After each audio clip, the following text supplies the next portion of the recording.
Hi, hello, good morning, mabuhay! Ang init-init ngayong araw pero syempre itutuloy pa rin natin to. Ngayong araw nga pala ay maglilipat bahay kami. Oo, B, lilipat kami. Pero bago ang lahat, magpapakilala muna ako. Uy, introducing yourself pala to? Syempre magpapakilala ako, baka naman isipin nyo, sino tong bidabidang tong bigla na lang lumalabas sa NF nyo? Kaya habang nagkukwento ako ng kaunti about myself, sasabihin ko na rin dito kung bakit gusto kong mag-vlog at kung bakit ngayon lang. Panoorin nyo na nga lang din yung buong araw na ginugol namin para sa paglilipat. Yun na nga mga B, wala na kung ano-ano pa.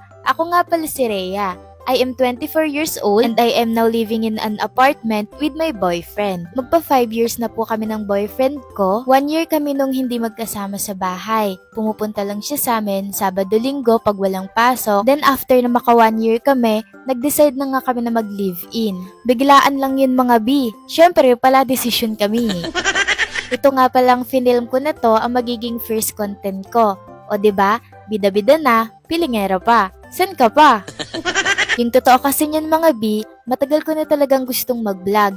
Since pa nung bago pa lang kami ng boyfriend ko. Gusto kong i-film yung kung ano-ano lang about sa aming dalawa. Mga boyfriend challenge, pranks, ganun. Di naman para ipangalandakan sa buong mundo na may boyfriend ako. Kasi ang iniisip ko nun, para makip namin yung memories namin together. Na kung para kami sa isa't isa talaga balang araw, pag matatanda na kami, may babalikan kami mapapanood ng mga memories namin. Ang dami ko kasing what ifs nun. Overthinker kasi tong ate nyo. Isa na doon na what if pagtanda namin, magka-Alzheimer ang isa sa amin, ganon. O 'di ba? Napaka-advance talagang mag-isip nitong ate nyo. Kaya lang, di nangyari yon dahil sa maraming dahilan. Isa na doon na wala pa akong CP nun at siya din, wala kaming internet sa bahay, wala din pang load. B, ako palang may trabaho no, nag-aaral pa siya. Nakaka-extra o sideline man pag walang pasok, pagkain lang, kulang pa. Mga panahong hirap na hirap kami noon. Hala siya, kaya mo naman, mayaman na ngayon, ganun pa rin naman.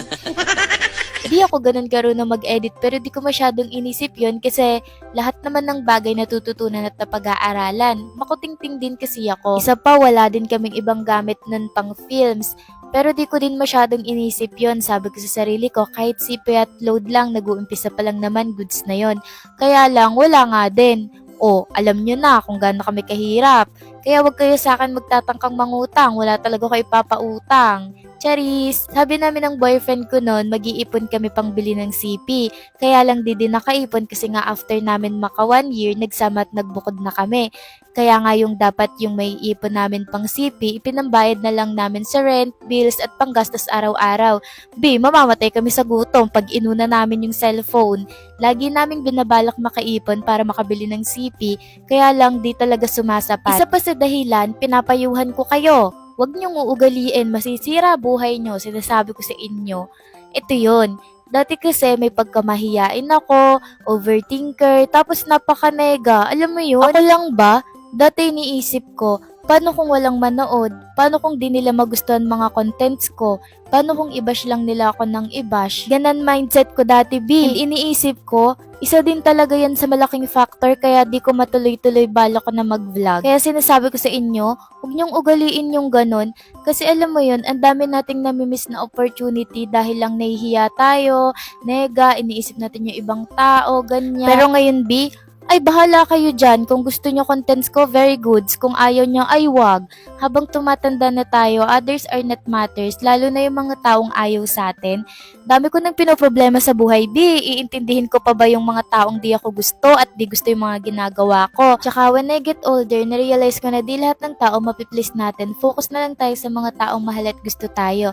As long as wala silang ambag sa buhay natin, as long as di tayo nakakaperwisyo sa iba at wala tayong inaapakang tao, at masaya tayo sa ginagawa natin, go lang natin yung mga ginagawa natin, diba? Yun na nga mga B, until this day na nga, sabi ko sa sarili ko, para magandang panimula to.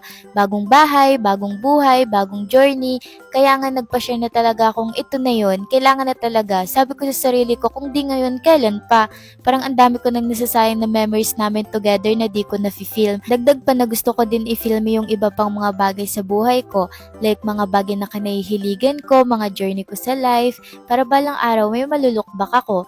may mapapanood ako, ganun, masasabi ko na, ay, ganun pala ako dati, ganun pala kami, nagawa ko pala yun, nagawa pala namin yun, nalagpasan ko pala yun, nalagpasan pala namin yun. Abati girl, napapadami na chika mo. O yun nga mga B, basta yun yung ilan sa mga dahilan kaya gusto kong mag-vlog at bakit hindi agad ako nakapag-vlog. Memories talaga. Shinare ko lang sa inyo para may idea kayo about me. Di kayo magugulat ba't bigla na lang may lumitaw na bida-bida dyan, di ba? At syempre, gusto ko din maka-inspire sa ibang tao. Siguro naman may mapupulot silang aral o idea sa content ko at sa mga magiging contents ko pa. Sana nga, paano hanggang dito na lang guys. Yan na lang muna mga B. Napanood nyo naman siguro yung paglilipat namin. Naglipat lang kami ng mga gamit, nagayos at naglinis ng nilipatan at inalisan namin. Sana sa makakanood nito, sana panoorin nyo pa rin yung mga susunod kong vlog. Sa susunod nga pala, ipapakita ko naman sa inyo yung buong apartment na nilipatan namin. I-apartment tour ko kaagad kayo.